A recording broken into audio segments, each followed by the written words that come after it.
வணக்கம் மக்களே, welcome to Yuvan tech world channel.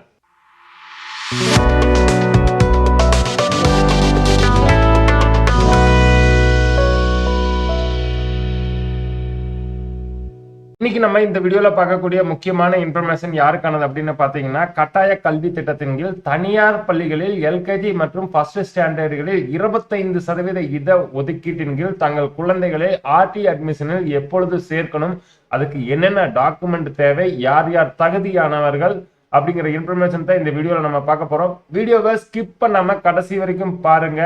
சேனலுக்கு ஃபர்ஸ்ட் டைம் வந்துக்கிறீங்கன்னா சேனலை மறக்காம சப்ஸ்கிரைப் பண்ணி பக்கத்துல இருக்கிற பெல் ஐக்கன் அமைத்து ஆல் நோட்டிபிகேஷன் அமைத்த மறந்துடாதீங்க. கட்டாய கல்வி திட்டத்தின் கீழ் தனியார் பள்ளிகளில் மாணவர்கள் சேர்ப்பதை, அதாவது எல்கேஜி மற்றும் முதலாம் வகுப்புகளில் 25% இடஒதுக்கீட்டின் கீழ் சேர்ப்பதற்கு டேட் எப்போ அப்படின்னு நிறைய பேர் கேட்டிருந்தாங்க. அதுக்குண்டான இன்ஃபர்மேஷன் தான் இந்த வீடியோல பார்க்க போறோம்.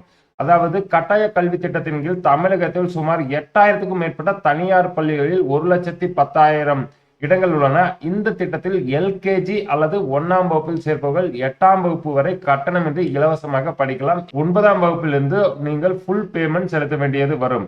தமிழகத்தில் 2013 அமலான இந்த திட்டத்தின் கீழ் இதுவரை 4.60 லட்சம் குழந்தைகள் தனியார் பள்ளிகளில் சேர்க்கை பெற்று படித்து வருகின்றனர்.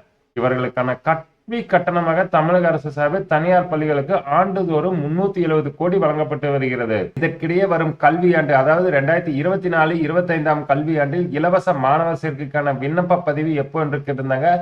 ஏப்ரல் 3வது வாரத்தில் தொடங்க உள்ளதாக கூறப்படுகிறது. இது யார் யார் விண்ணப்பிக்கலாம் அப்படின்னு பாத்தீங்கன்னா, பொருளாதாரத்தில் நலிந்தவர்கள் இந்த திட்டத்தின் கீழ், அதாவது ஆர்டி திட்டத்தின் கீழ் சிறுபான்மை பள்ளிகளை தவிர்த்து அனைத்து தனியார் nursery, primary, matric, ICSE, CBSE பள்ளிகள் இலவசமாக மாணவர்களை சேர்க்க முடியும். வாய்ப்பு மறுக்கப்பட்டவர்கள், பொருளாதாரத்தில் நலிந்தவர்கள் இத்திட்டத்தின் கீழ் விண்ணப்பிக்கலாம். வாய்ப்பு மறுக்கப்பட்டவர் பிரிவில் ஆதரவற்றவர்கள், HIV-யால் பாதித்தவர்கள், 3ஆம் பாலினத்தவர், மாற்றுத்திறனாளிகள், துப்புரவு தொழிலாளர்கள் ஆகியோர் குழந்தைகள் விண்ணப்பங்கள் குழுக்கள் நடத்தாமல் முன்னுரிமை அடிப்படையில் செய்யப்படும். அதேபோல் பொருளாதாரத்தில் நலிந்த பிரிவினரின் ஆண்டு வருமானம் 2 லட்சத்துக்கு குறைவாக இருக்க வேண்டும். விண்ணப்பதாரர்கள் வருமானம், இருப்பிடம், சாதிச் சான்றிதழை சமர்ப்பித்து அவசியம். எனவே இவை ஆவணங்களை முன்கூட்டியே தயாராக வைத்துக் கொள்ள வேண்டும். யார் யார் தங்கள் குழந்தைகளை ஆர்டிஇ மூலம் அப்ளை செய்யணுமோ, ஏப்ரல் 3வது வாரத்தில் அப்ளிகேஷன் டேட் ஓபன் ஆகும் என்று அறிவிப்புகள் வெளியாகின்றன. அதுக்கு முன்னாடி தாங்கள் கூறியதாவது, அதாவது வருமான சான்றிதழ், இருப்பிடச் சான்றிதழ், ஜாதி சான்றிதழ், ஆதார் அட்டை இவை அனைத்தும் தயாராக வைத்துக் கொண்டால் அப்ளை செய்வதில் சிரமம் ஏதும் இருக்காது.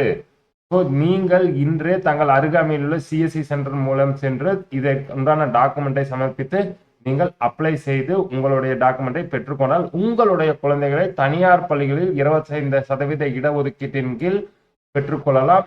8ஆம் வகுப்பு வரை ஆர்டிஇ அட்மிஷன் மூலம் இலவசமாகவும் படிக்க வைக்கலாம் என்பது இந்த இன்ஃபர்மேஷன். இவ்வளவுதான் நண்பன், இன்னைக்கு நம்ம இந்த வீடியோல பார்த்த ஆர்டிஇ அட்மிஷன் 2024-25 பத்தியான ஒரு இன்ஃபர்மேஷன். உங்களுக்கு ஏதேனும் சந்தேகம் இருப்பின் நம்ம கமெண்ட் பாக்ஸில் மெசேஜ் பண்ணுங்க. அது இல்லாம சேனலுக்கு ஃபர்ஸ்ட் டைம் வந்தீங்கன்னா சேனலை மறக்காம சப்ஸ்கிரைப் பண்ணி பக்கத்துல இருக்கிற பெல் ஐக்கான் அமைத்து ஆல் நோட்டிபிகேஷன் அமைத்த மறந்துடாதீங்க. நம்ம மீண்டும் அடுத்த சூப்பரான இன்ஃபர்மேஷன் வீடியோவில் சந்திக்கும் வரை உங்களிடமிருந்து விடைபெறுகிறோம். நன்றி, வணக்கம்.